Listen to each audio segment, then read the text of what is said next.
Time for another rock and roll travelogue. I'm your buddy Bob, and we're on our way to Manhattan, New York City. Well, you'll notice I've got a different hat on today.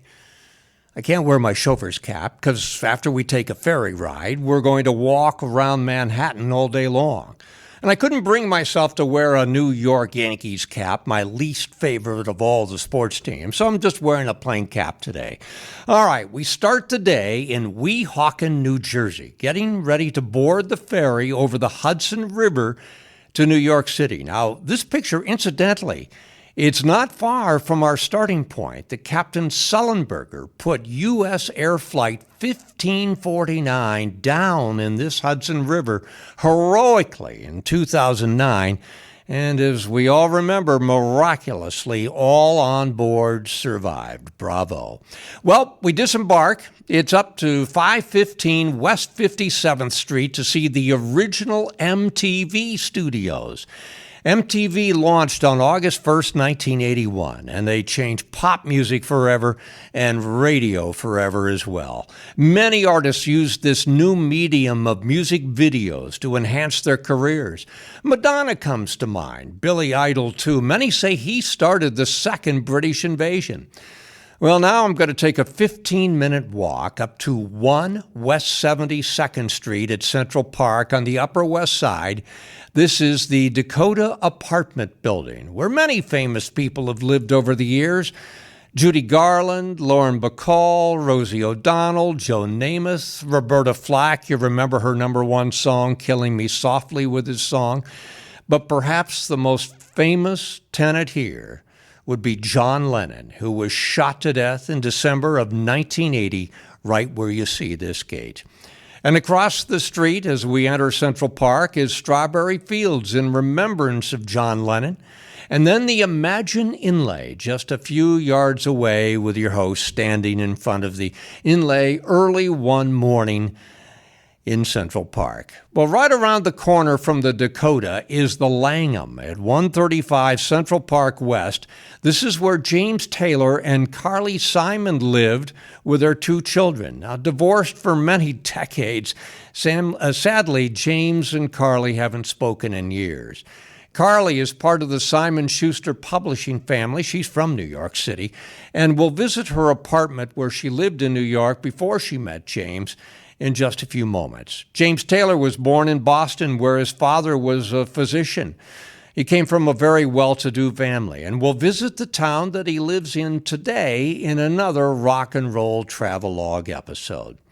So, time to walk down the street to the Ashford and Simpson restaurant down West 72nd Street. It's called Sugar Bar at 254 West 72nd. Nick Ashford and Valerie Simpson, still living, are in the Songwriters Hall of Fame, and they wrote many hit songs from the likes of Marvin Gaye, Diana Ross, and others at Motown, as well as Stephanie Mills, Chaka Khan, and more. Off now to the site of the old Better Days Club, and I've been looking forward to this.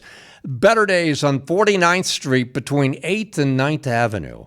It no longer exists. 315 is the address. This was in a pretty rough and tumble neighborhood back in the 1990s. It was a dance club with DJs. One of them was Robert Clivillés, who with the keyboardist at the club, David Cole, formed C+C Music Factory in the 1990s. Clivillés and Cole, hence C+C. Gonna make you sweat. Here we go, let's rock and roll. And things that make you go, These were 3 of the hits for this great dance band in the 90s. There was an article by Bruce Tantum in 2015 where he quoted one observer saying that the club was across the street from an old, torn-down Madison Square Garden. By the way, the third of 4 Madison Square Gardens. And when work was later started to build a first-rate office building on the site, which had been just a parking lot for years, they found rats. And the rats started going everywhere in New York City. I guess it was quite a commotion. Better Days was a hot club in the 90s. And according to Tantum, one other observer recalls, quote, there was so much energy that it felt like the whole room would lift off and explode, end of quote. Well, A tough neighborhood 30 years ago, but I can say the neighborhood certainly is not rough and tumble today. And New York City gets a bad rap, but in my 7 hours of walking about Manhattan, I never saw or experienced anything that would make me feel unsafe anywhere on the island of Manhattan. Hell's Kitchen was once a neighborhood to be avoided by tourists. Here's the Manhattan Plaza at 400 West 43rd Street. It's public housing. This is where a young girl by the name of Alicia Cook grew up. She's known today as Alicia Keys, has become a big star. Time to do the twist.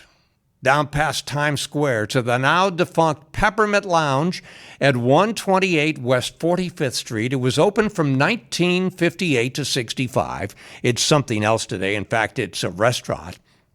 But this is where the dance, The Twist, was started. Of course, Chubby Checker had a #1 song in the early 60s with The Twist, one of the big songs of all time. Luminaries like Marilyn Monroe, Audrey Hepburn, Judy Garland, and Annette Funicello, one of the Mouseketeers and the queen of the beach party movies in the 60s, used to frequent this place, as did Frank Sinatra. This would become one of the most popular discos in New York City. And in a way, I think it was a precursor for Studio 54 a decade later. The house band at the Peppermint Lounge was Joey D and the Starlighters. They had a #1 song in 1961 called The Peppermint Twist. And by the way, some of the band members of that band would later on become bigger stars with an even more popular band a few years later. We'll cover them in a later episode of Rock and Roll Travelogue. Time to boogaloo down Broadway now, to 1697 Broadway. This is the home of the old Ed Sullivan Theater, now Stephen Colbert. This is where 4 young lads from Liverpool, England, came on stage and took America by storm in February of 1964. The Beatles, of course. Down the street is a very famous building called the Brill Building at 1619 Broadway. This is where hundreds of hit songs have been written over the years. Famous songwriters like Burt Bacharach and his songwriting partner Hal David. Sonny Bono wrote here. Husband-wife teams like Jerry Goffin and the famous Carole King. Lieber and Stoller wrote here, as did Phil Spector and Neil Diamond, who's in the Rock and Roll Hall of Fame and a New Yorker that we'll get a little more information on in a later episode of Rock and Roll Travelogue. Oh, I almost forgot. Gotta walk over to the Copacabana now at 625 West 51st Street. This is the latest location for this famed Copacabana. It's named after the beach of the same name in Rio de Janeiro. Barry Manilow, one of the biggest acts of the 1970s, made the story of Lola and Tony at the Copa famous in the late 1970s. And this is when the Copa was at its long-time location of 10 East 60th Street on the Upper East Side. Manilow's first hit was a #1 in 1974 called Mandy. And Barry Manilow wrote much of his material. He went on to become a member of the Songwriters Hall of Fame. But one of his most famous songs he did not write. It was called I Write the Songs. That song was written by one of the Beach Boys, Bruce Johnston. Barry Manilow was born Barry Pincus in Brooklyn. He was chosen by Bette Midler to be her pianist at a gay bathhouse in New York, and eventually, known as the Divine Miss M, Bette Midler had her first hit in the early 70s. It was a remake of a 40s song called The Boogie Woogie Bugle Boy. And her biggest hit, of course, was years later in 1988, Wind Beneath My Wings, for the soundtrack of the film Beaches. Well, time's running out, and it's a long walk over to the east side from the west side, so I'm going to take a bus to the apartment of a young Carly Simon. This is in the Murray Hill area at East 35th and Lexington. The apartment is the Joseph, and it said her first song was written here in 1970 called That's the Way I've Always Heard It Should Be. Well, another long walk, so let's take a bus to our last location of the day, to 213 Park Avenue South, where Max's Kansas City used to be. It's a famous spot at East 17th and Park Avenue South. Now, this is where a young woman named Debbie Harry was a waitress and later a performer at the club with her new wave band called Blondie. Late 70s, early 80s hits, Call Me and The Heart of Glass. Blondie was a big star at Max's Kansas City, and there were others that we'll talk about as well in a later episode. Max's was the first New York City gig for Aerosmith. It was a hangout for many artists, poets, and politicians as well. It was quite the place back in the day. Oof, been a long day. My legs hurt. A lot of walking around Manhattan. But I just love coming to the city. Still much more to see on the island of Manhattan next time on another edition of Rock and Roll Travelogue.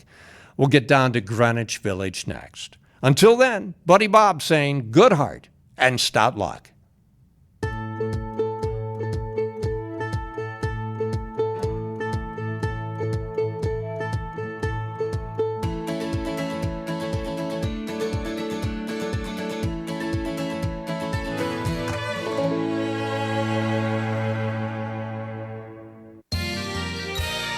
You are watching WCTV, Wadsworth Community Television.